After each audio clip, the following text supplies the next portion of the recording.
Hello, my name is Burke Hedges, author of the best-selling book, The Parable of the Pipeline. I open my book with a story about Pablo and Bruno, who take two very different paths in their quest for financial independence. What you're about to see is the delightful animated story of their adventure. So, sit back, relax, and enjoy the life-changing lessons in The Parable of the Pipeline.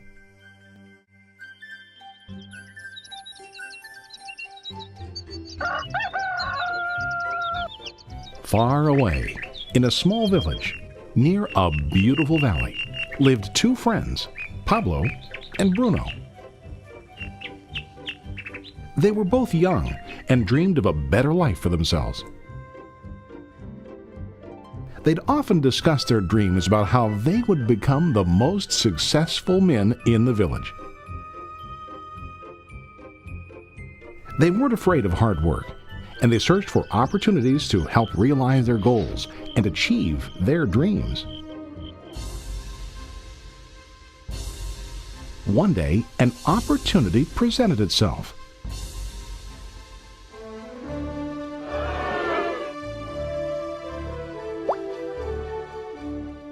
The mayor of the village decided to hire two people to bring water from a spring up on the mountain, across the valley, back down to the village.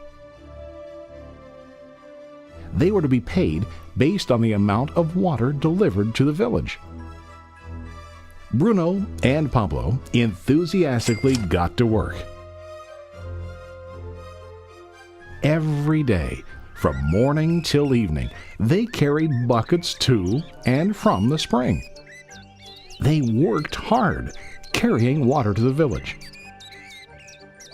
In the evening, they'd return home with their day's wages.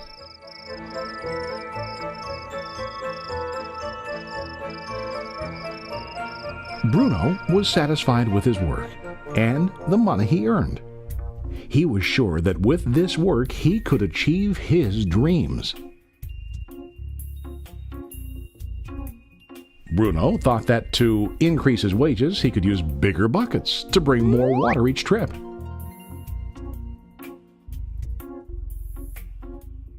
He believed with a larger income he would soon be able to buy a cow and the house that he dreamed about.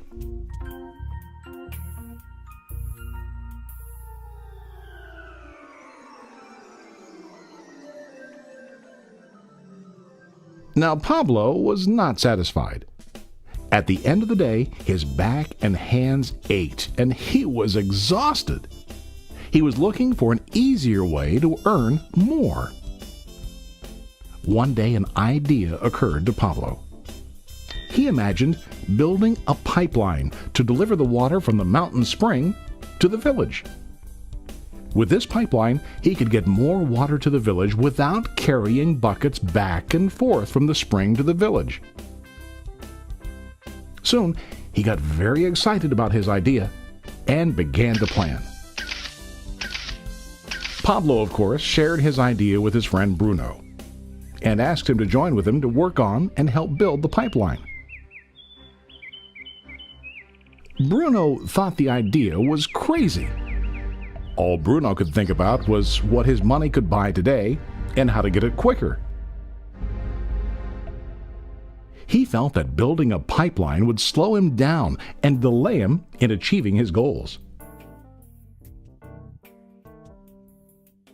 Instead, Bruno got bigger buckets and went more often back and forth fetching water.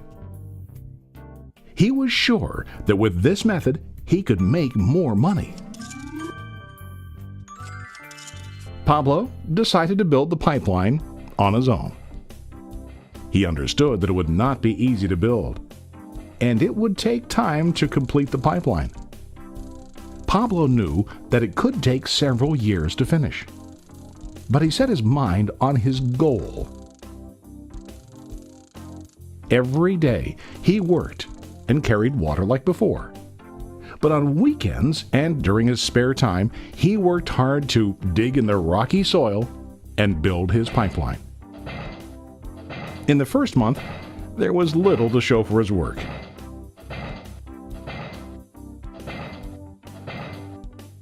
Bruno and the villagers laughed and teased him. They called him Pablo the Pipeline Man. During this time, Bruno's income doubled. He already bought a cow and a bigger house. His lifestyle changed. He now spent time after work in the bar, enjoying his hard-earned wages from delivering water.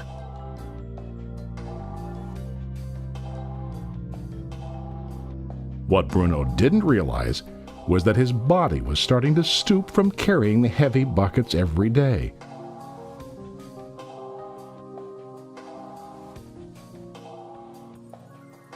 His face looked worn and his body tired.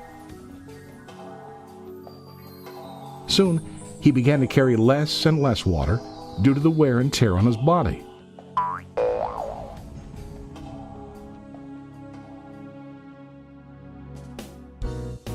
Month after month, Pablo worked.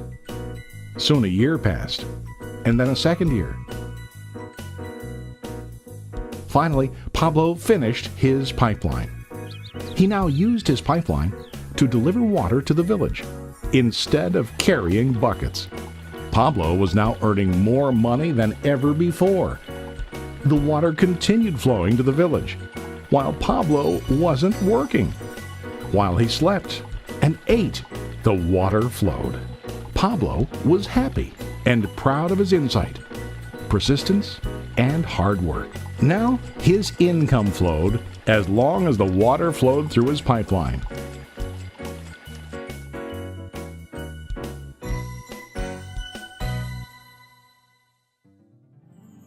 The story of Bruno and Pablo is a reflection of life.